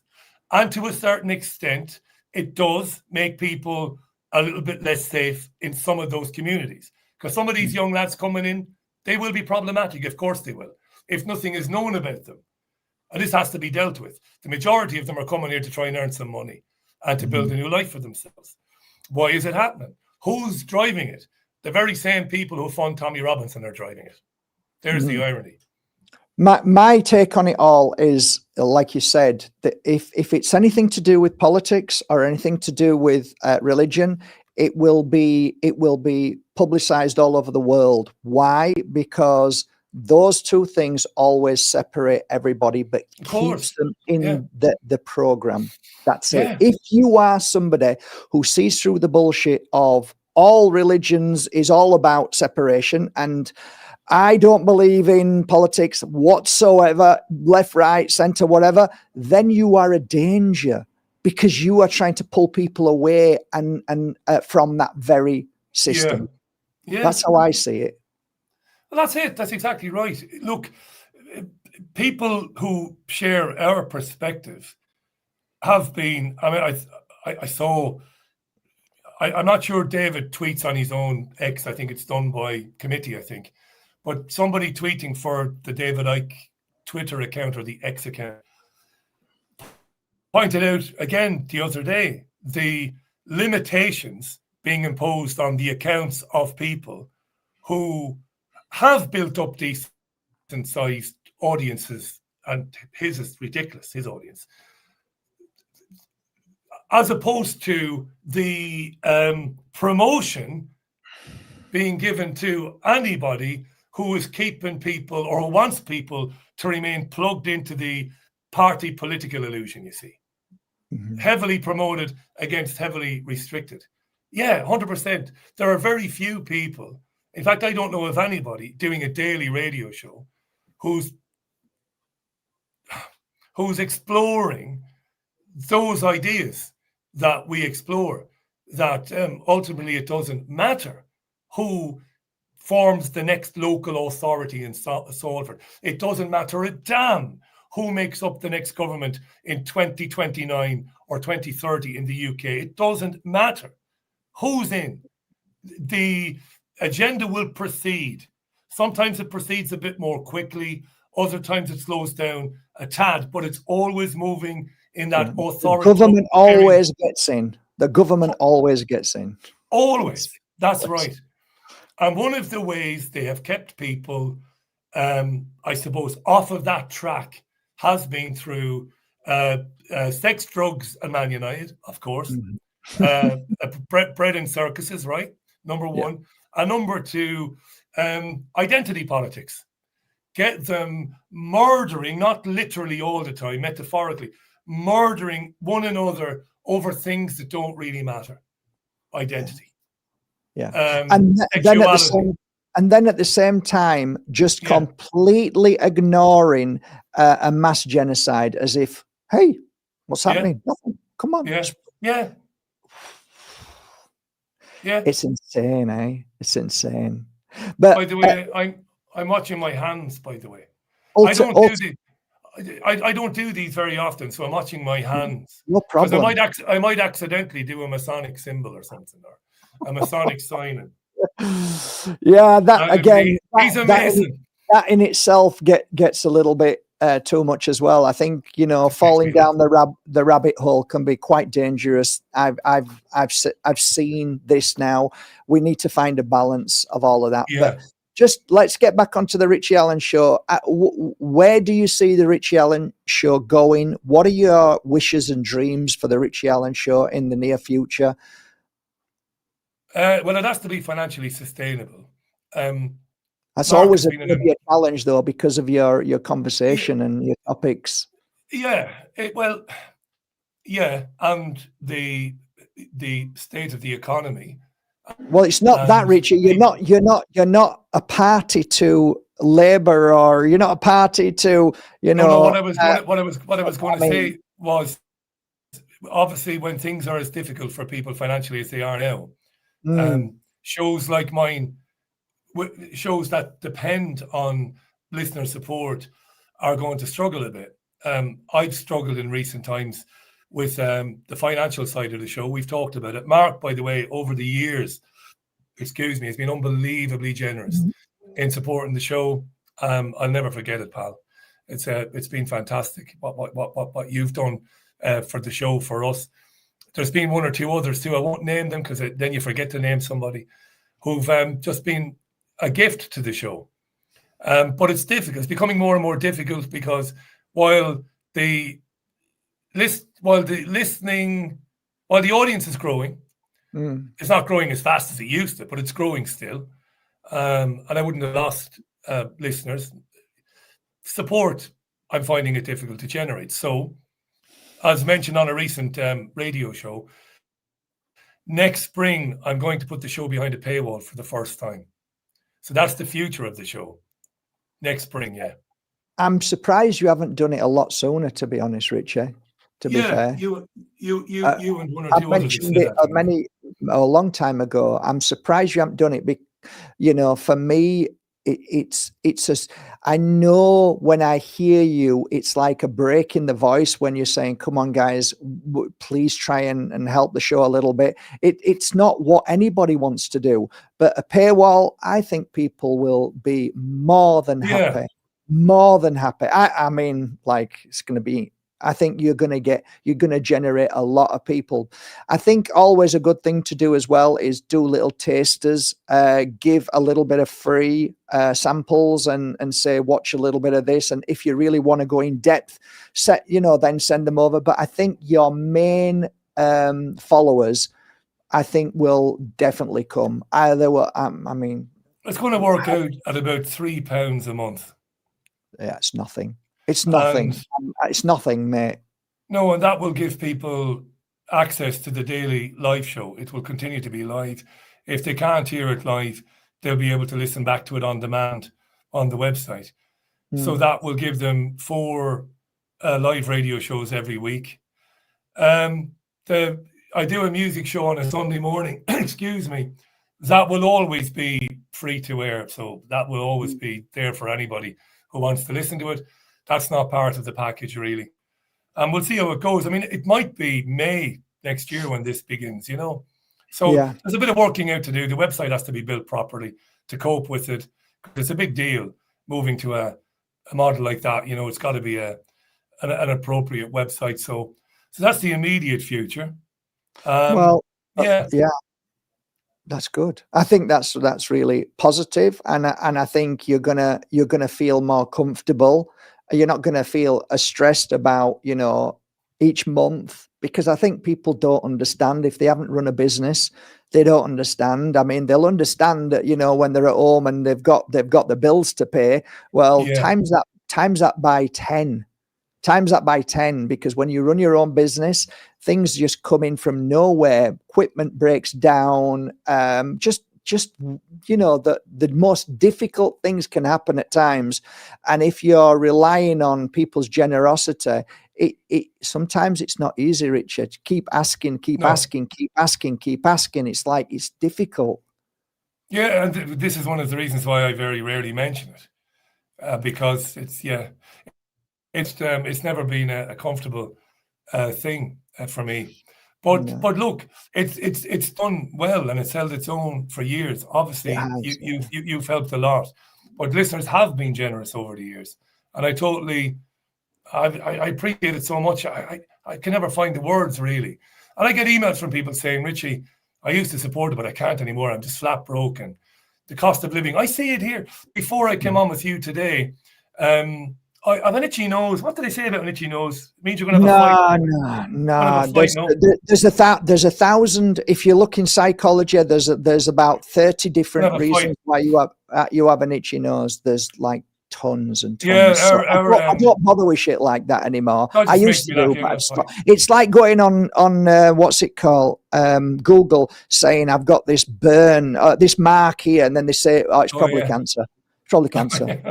You know what I mean? It's like, what, you've got an itching, there's dodgy, something's lying. Yeah. I'm no time for that. I have no time for that anymore. No, it's just it's an old Irish thing. Is it? What is it then? What does it mean? No, it just means nothing. It's just an old wives' tale. If you have an itchy nose, it must mean that you're going to have a fight. Itchy nose, bloody nose, it means you're going to have a fight. It's just an old saying, really. There's a few of them. Yeah, your ears, burning ears, somebody talking about you. Yeah, one of those. But no, just to finish what I was saying there. Yeah, I'll get an email from somebody regularly. And I know this, before coming on with you, I've been to a local supermarket to pick up a couple of things. And I see this. I am a boring as arseholes shopper. When I go to my local supermarket, I buy the same half a dozen things at the same time. Right? I'll buy a bit of white meat, I'll buy a bit of fish, I'll buy some vegetables. Occasionally, like today, I bought a bottle of white wine. Haven't done that for ages, but I bought a bottle of white wine. And I go through, and I can see it's not six, but just £2 to £3 more expensive than last week. And it's the same 7 or 8 items. Yeah. So, and we don't have children to worry about, right? And then I could, you go into a local supermarket now and you look at people walking around, look at the expression on their faces, the worry, the stress. So I get it all the time. Richie, look, I can't. Even I get it. Even £3 when you don't have anything is a lot of money. When something is there, when you can listen to it for free, I totally get it. But it's not sustainable for the future of the show. So when it goes to a paywall next year, I'll be gutted about it, like properly sick when it does. But you've tried. You've tried for years. 11 years, yeah.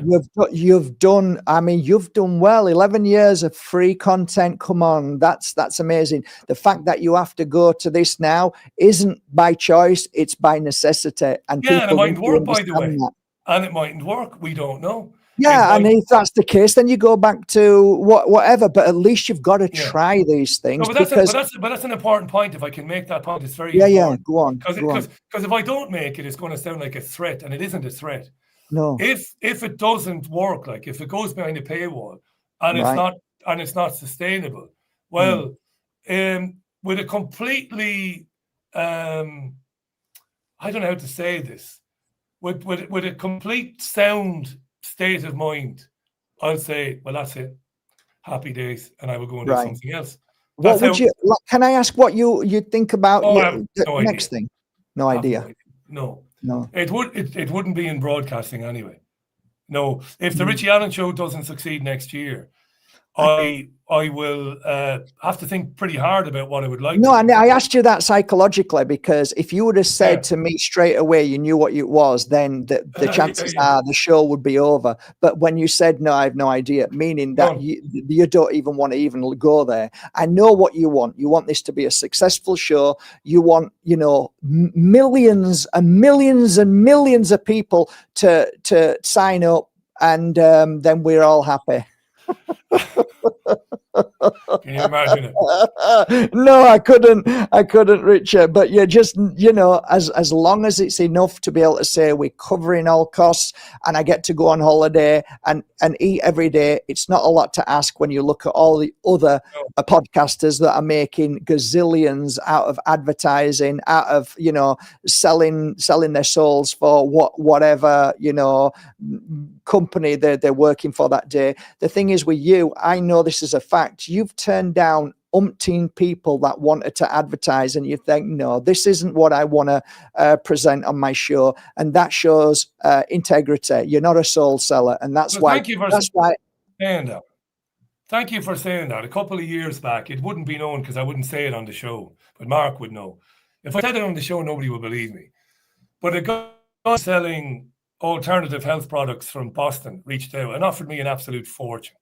I mean, a fortune to endorse the products, to say that I used them and they were great, because he'd seen the metadata showing the reach of the show. And this was life-changing money now he was offering. And he'd done some work with InfoWars. And I'd never say it because people would say, well, he's only bragging. But it's the truth. And you know it. David would know this. Caroline would know this. And I said to the guy, listen, thanks, but no thanks. I can give you can do a 30-second ad if you want, and we can run it during the show, and I charge you the same as everybody else. But no, I can't endorse it. And the guy was stunned, and he's like, I'm giving you a lot of money here to say you use the product. He said, use the product, it's good. And I knew it wasn't really good. I knew it wasn't really what he was claiming it was. And so I turned it down, yeah, of course. It's the only thing I have. I've got nothing else. I don't have looks, I can't sing, and I can't dance. But I have some integrity. I'm never going to do that. I could have gone down to super male vitality pills. Bollocks. Easy. I could have supported Donald Trump in 2016, told my listeners that Trump was fighting the deep state. If I'd have done that, I wouldn't be asking my listeners for money now. I'm not asking my listeners for money now. It's funny though, Rich, next year. But I couldn't do it. What makes me laugh most of all is everybody who endorsed either the jab or Trump. People forget, Richie. They forget what like echo chambers are powerful. They're like magnets, because that person is still telling them what they want to hear on a regular basis. Yes. See, so we will ignore everything else. We'll ignore it, Oh, Russell Brand. Russell Brand is one of the most disgusting human beings on planet Earth. He really is. Nobody wants to hear any of this, though, Rich. Everybody wants to hear their own gurus. They don't want to know that Russell Brand texted a woman who he raped in a front room in Los Angeles. That you're not going to get kicked off for this, by the way, nor are you going to be sued for libel. Texted her to apologize. Nobody wants to know that. Oh, Conor McGregor. Oh, Conor's great. Nobody wants to talk about the fact that he sexually assaulted a woman so violently, a woman who was wearing a tampon, by the way, during her menstrual cycle, that it had to be surgically taken out of her. No. Conor's talking about the migrants. He's all right.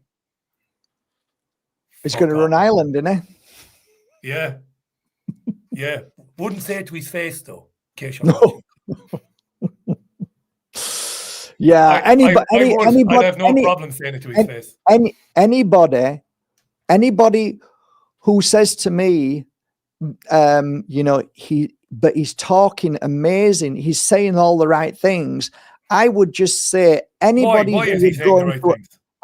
would go into a public toilet, stick their hand through a hole and masturbate a man and come out on TV doesn't get my ears listening to anything ever again. Shocking. Even with Trump. Trump is a rapist. A civil trial found that he sexually assaulted Jean Carroll, the woman's name. There were multiple complaints made by people against Trump. People were paid off going back 20 years ago when Trump was bragging about walking in on young girls when they were naked at beauty contests. Scum. I mean, he's president because there are filing cabinets of dirt on him because he is that easy to control. It stuns me. But he's fighting the deep state. Right. But hang on. Yeah. He is going to present the Epstein files. He is going to stop the war in a day. Come on. Yeah. He is going to get some. How's that working out? The Trump towers are going to look lovely in Gaza when they're up. All of these things are coming, so you can, this is all wonderful stuff. At the end of the day, what you find, though, you're up against people who are completely and utterly bought into this. I don't know. It feels like a guru complex, and they're bought into. Cult of celebrity. And they will fight you. They will fight you instead of standing back and looking at it for what it is. What is that? I ask myself, why do we have to fight each other over common sense and fact that it's there? Oh, don't show me that. Well, but it's the truth. Here's the thing. It's always been a part of human nature. Do you not remember being a teenager and daring to say, well, I didn't like that Pink Floyd album, or I didn't particularly enjoy that Fleetwood Mac album? The Fleetwood Mac fans would go apeshit, wouldn't they? Yeah, totally. They would take it fucking personally. Yeah, what? Yeah, what are you, Fleetwood Mac? I remember as a young lad, I wasn't into football, but if I ever said, who do you support? Don't support anybody. Yeah, but if you did, who would you? Man United. I'm going to kick your head in. Yeah. It's like, and do you remember the vaccine instructions and everything that were in the vaccine? Yeah, read it. These are all the there's nothing there. That's right. Yeah. And people would still look at you and say, what are you talking about? What's wrong with you? It's always been with us. This I don't know. There are ways to describe it. And if I could think hard enough, but this idea of attaching yourself to something emotionally, like I had it years ago. I was the same when I was a kid. I had to educate myself kind of out of it. Like I would take grave offense if something or somebody that really meant a lot to me, if it was criticized by somebody else, I couldn't handle it. I couldn't handle it as a teenager. Now, we've grown adults now who have attached themselves to an ideology like Trump's bullshit about getting rid of all the migrants and all of that, right? And they're emotionally invested in it. Trump doesn't give a damn about these people where they live or die. He doesn't even know they exist. But you say, well, Trump's a pedo, more than likely. Certainly lost the civil case where he was sued for rape, and they lose their fucking minds. Because it's what's the most addictive drug? Is it nicotine? Is it cigarettes? Is it crack cocaine? They are addicted to their echo chambers where they're being told what they want to believe. What do I want to believe? Well, I want to believe A, B, and C. Well, there's a guy over there telling you A, B, and C all day long. Brilliant. I love him. Now, it turns out that he's a bit of a scumbag, and he's only telling you A, B, C because he wants that. I don't care. He's telling me A, B, C. Give me more of that, please. I'll have it all day long. And then somebody says, do you know what? That guy, I think he's a bit of a shyster. And then they'll fall out with you because they have this emotional investment, attachment in the ideology and what they're being told. It's like religion, politics, money, stocks and shares, you get an attachment to it all, and then you invest in it, and that's it. I'm not letting it, and then the ego and the pride within people. I don't want to look stupid because when you were a kid, when you look stupid, the teacher will get angry with you, and now I don't want to look stupid because I'm older. It's all of the above, but there's something more which is invisible, Richard, that I find fascinating. It's an energy that can't be explained. It's very dark, it's very deceiving, and it's very capturing, and it captures people quickly. It's like, and certain people have this energy to capture you. And when they've captured you and you realize, whoa, that energy is actually, I can actually, I can feel that energy even when I'm talking. And that's when I'm like, this is something that I find fascinating. When I have that captive energy and audience and they feel that, I have a duty. I have a duty to say to people, be careful.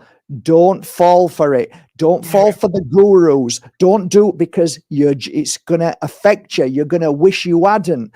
And that's integrity. But I see on podcasts everywhere, they're all just loving that energy. It's coming to them and they're feeding from it and they're making money from it and they're doing what they can. And it's like another soul seller. Yeah. And it breaks my heart to see, but it's rife, it's brutal, it's everywhere. There is no integrity anymore. It's clicks and likes and how much money they can make in a month and how big they are and powerful. Is that what life is now? Is that what it is? I don't know anymore. Yeah, the Times, there was a very interesting piece in the Times yesterday, maybe not yesterday, maybe Sunday. And it was about new phrases and new words in the Oxford Concise Dictionary. And one of the more popular words of last year was rage, or one of the most popular phrases was rage bait, and how there's a lot of rage bait out there. How newspapers and particularly conservative radio stations and lefty radio stations engage in rage bait. They will put stories on air and online that are specifically designed to cause anger and resentment in the audience.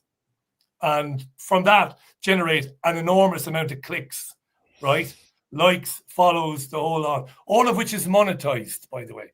It's all monetizable. So rage bait is one of the big takeaways from the year 2025. Yeah, of course. That's what I suppose those of us who believe in media or journalism, that's what you're up against. I think here's the difference. The difference is these days when there is a topic of debate and somebody touches upon something that is a little bit, more risky, that you can see the presenter, you can feel that, the PBDs and all of those getting excited because this is going to generate more and more, clicks and likes.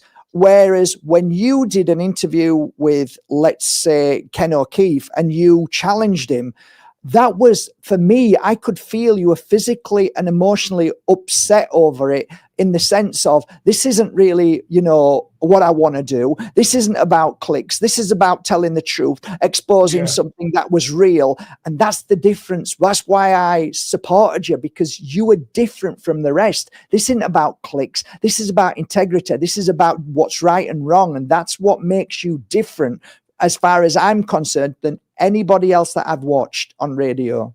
You're very kind, mate. There's only one reason to be in the job I'm in, and that is if you're interested in people and what people have to say.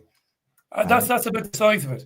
I'm not often asked, very rarely. Occasionally somebody will say, what is it why do you do shows? Why would anybody do a show?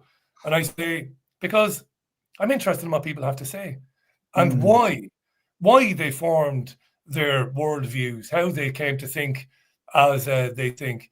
That's the essence of journalism, really, just wanting to hear what people have to say and poke and prod. So if it's a politician or anybody or somebody in public life, to get the chance to poke and prod at what it is they're saying, see if there's any truth to it, to see if there's any shade to it. That's it, really.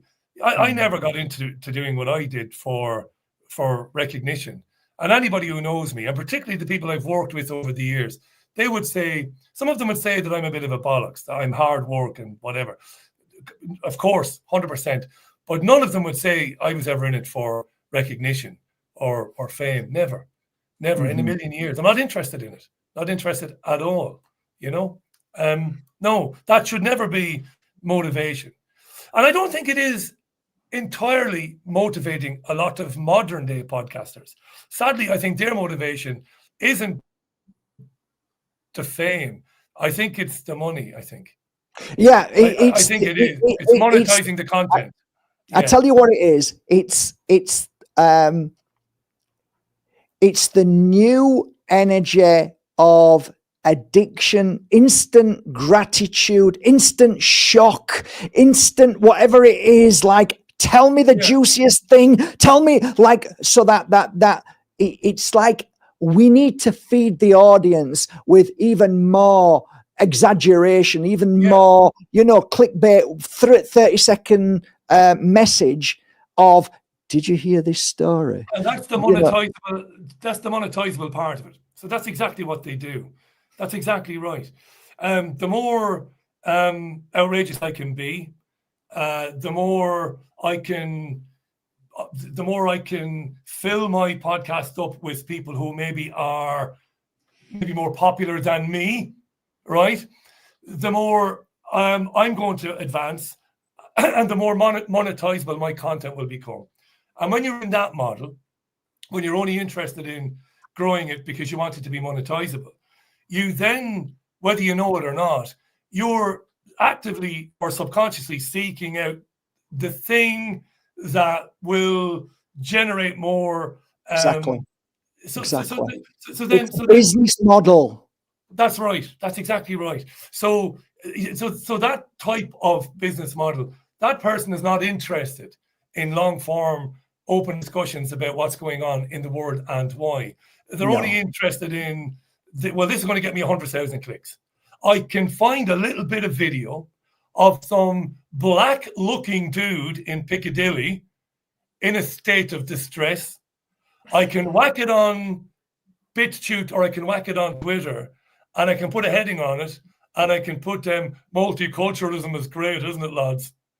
And I'll get an enormous amount of traction. And they will. And they will.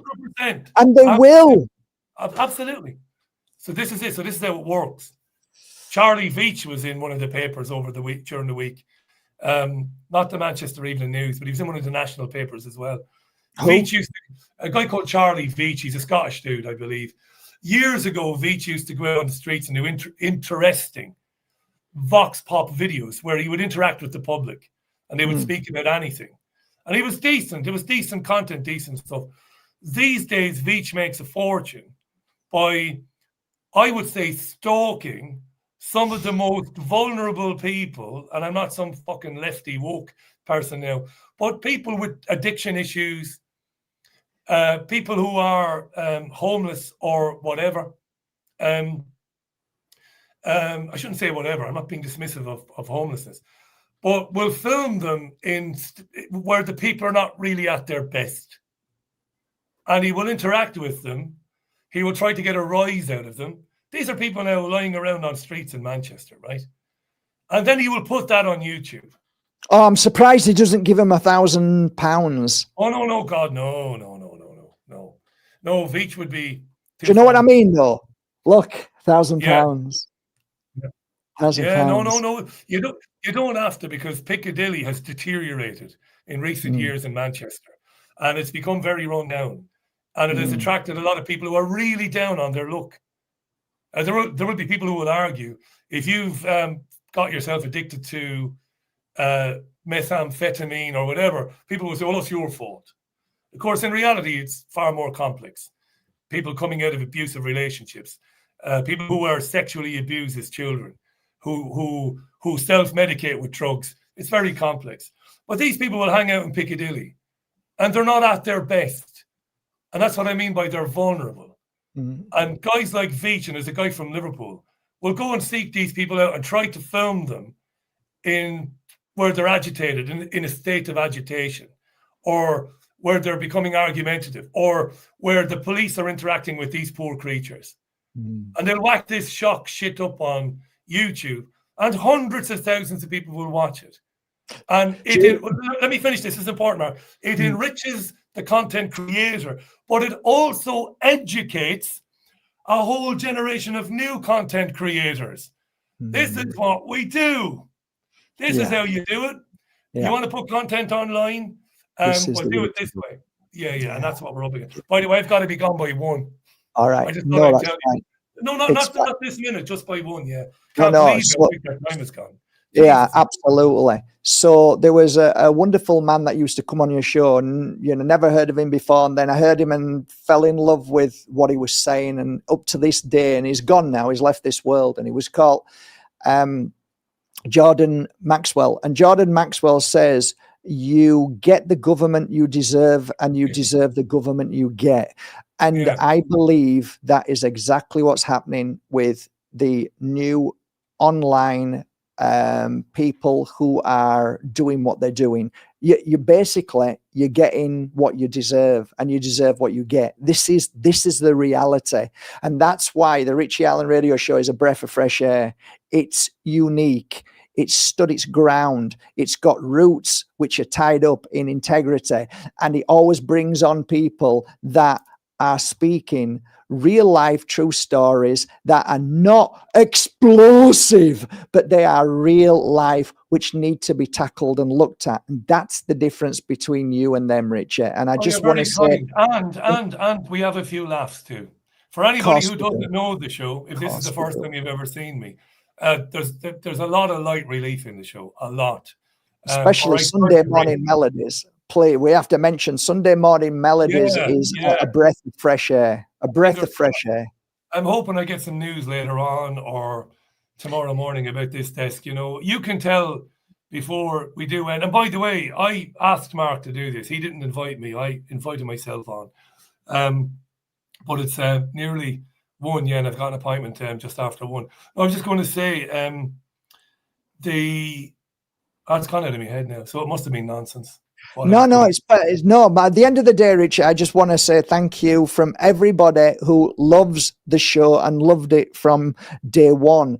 And it just shows how powerful the show is, because when I speak to people and interact with them, they say, "Oh, I remember when he first started," which means that you've gained.